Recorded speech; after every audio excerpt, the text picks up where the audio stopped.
ಕಿಟ್ಟು ಪುಟ್ಟು ಮತ್ತು ಚಂದ್ರು ಬೇಸಿಗೆ ರಜದಲ್ಲಿ ಕಿಟ್ಟು ಪುಟ್ಟು ಬೆಂಗಳೂರಿನಿಂದ ಅಜ್ಜಿಯ ಮನೆಗೆ ಬಂದರು. ಅಜ್ಜಿಯ ಮನೆ ಹಳ್ಳಿಯಲ್ಲಿತ್ತು. ಅಜ್ಜಿ ಒಂದು ದಿನ ರಾತ್ರಿ ಊಟ ಆದ ಮೇಲೆ ಬಾವಿಕಟ್ಟೆಯ ಹತ್ತಿರ ಪಾತ್ರೆ ತೊಳೆಯುತ್ತಾ ಇದ್ದರು. ಕಿಟ್ಟು ಪುಟ್ಟು ಇಬ್ಬರು ಬಾವಿಯ ಬಳಿಗೆ ಬಂದರು. ಬಾವಿಯಲ್ಲಿ ಬಗ್ಗಿ ನೋಡಿದರೆ ಬಾವಿಯಲ್ಲಿ ನೀರಿನಲ್ಲಿ ಚಂದ್ರ ಕಾಣಿಸಿದ. ಚಂದ್ರ ಬಾವಿಯಲ್ಲಿ ಬಿಟ್ಟನೆಂದು ಇಬ್ಬರು ಮಾತನಾಡಿಕೊಂಡು, ಅಯ್ಯೋ ಪಾಪ, ಅವನನ್ನು ಮೇಲಕ್ಕೆ ಎತ್ತಿ ಆಕಾಶದಲ್ಲಿ ನಿಲ್ಲಿಸೋಣ ಎಂದುಕೊಂಡರು. ಅದಕ್ಕಾಗಿ ಒಂದು ಬುಟ್ಟಿಯನ್ನು ಹುಡುಕಿ ತಂದು ಅದನ್ನು ಹಗ್ಗದಲ್ಲಿ ಕಟ್ಟಿ ಬಾವಿಯ ಒಳಗೆ ಬಿಟ್ಟರು. ಬಾವಿಯಲ್ಲಿ ಕಾಣುತ್ತಿದ್ದ ಚಂದ್ರನನ್ನು ಬುಟ್ಟಿಯಲ್ಲಿ ಕೂರಿಸಿಕೊಂಡು ಹಗ್ಗವನ್ನು ಮೇಲೆ ಮೇಲೆ ಎಳೆದರು. ಹಗ್ಗ ಮೇಲೆ ಬಂದಾಗ ಕಿಟ್ಟು ತಲೆ ಎತ್ತಿ ಆಕಾಶದ ಕಡೆ ನೋಡಿದ. ಚಂದ್ರ ಆಕಾಶದಲ್ಲಿ ನಗುತ್ತಾ ಇದ್ದ. ಕಿಟ್ಟು ಚಂದ್ರನನ್ನು ಪುಟ್ಟುವಿಗೆ ತೋರಿಸಿದ.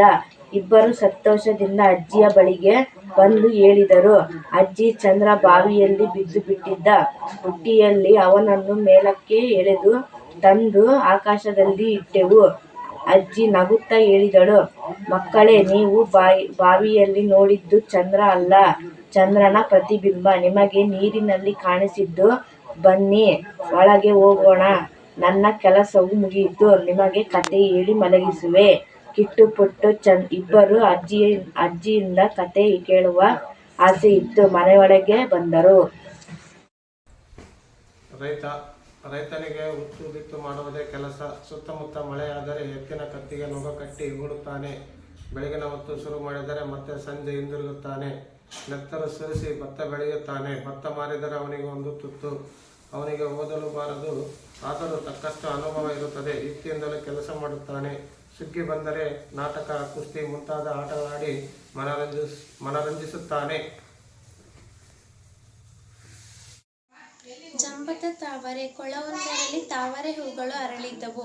ಕೊಳದ ದಡದಲ್ಲಿ ಮಲ್ಲಿಗೆ, ಸಂಪಿಗೆ ಹಾಗೂ ಗುಲಾಬಿ ಗಿಡಗಳು ಇದ್ದವು. ಕೊಳದಲ್ಲಿದ್ದ ಒಂದು ತಾವರೆ ಹೂವಿಗೆ ತಾನು ತುಂಬ ಸುಂದರವಾಗಿ ಇರುವೆನೆಂಬ ಜಂಬ ಇತ್ತು. ತಾನು ಕೆಸರಿನಲ್ಲೇ ಇರುವುದು ಸರಿಯಲ್ಲ ಎಂದುಕೊಂಡಿತು. ಸಂಪಿಗೆ, ಗುಲಾಬಿ ಹಾಗೂ ಮಲ್ಲಿಗೆಯೊಂದಿಗೆ ಗೆಳೆತನ ಬೆಳೆಸಿತು. ಅವುಗಳ ಜೊತೆ ವಾಸ ಮಾಡಲು ಯೋಚಿಸಿತು. ಮೊದಲು ಗುಲಾಬಿ ಮನೆಗೆ ಹೋಯಿತು. ಗುಲಾಬಿ ಗಿಡದ ಮುಳ್ಳುಗಳು ತಾವರೆಗೆ ಚುಚ್ಚಿದವು. ಬೇಸರಗೊಂಡ ತಾವರೆಯು ಮಲ್ಲಿಗೆಯ ಮನೆಗೆ ಹೋಯಿತು. ಅಲ್ಲಿ ಬಳ್ಳಿಗಳ ಮೇಲೆ ಗಾಳಿಗೆ ತೂಗಾಡಲು ಆಗದೆ ಸಂಪಿಗೆಯ ಮನೆಗೆ ಹೋಯಿತು. ಸಂಪಿಗೆ ಮರವನ್ನು ಹತ್ತಲಾಗಲಿಲ್ಲ. ಕೊನೆಗೆ ಕೆಸರಿನಲ್ಲಿದ್ದರೆ ಮಾತ್ರ ತಾನು ಬದುಕಲು ಸಾಧ್ಯ ಎಂಬ ಅರಿವಾಯಿತು. ಆಗ ತನ್ನ ಕೆಸರಿನ ಕೊಳಕ್ಕೆ ಹಿಂದಿರುಗಿತು. ಮಹಾಭಾರತ. ವ್ಯಾಸ ಮುನಿಗಳು ರಚಿಸಿದ ಮಹಾಭಾರತವು ಚೆನ್ನಾಗಿದೆ.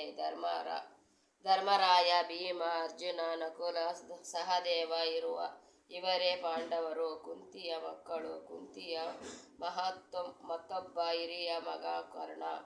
ದುರ್ಯೋಧನನ ಗೆಳೆಯನಾಗಿದ್ದ ಈತನಿಗೆ ತಾನು ಪಾಂಡವರ ಅಣ್ಣನೆಂಬುದು ತಿಳಿಯುವುದು.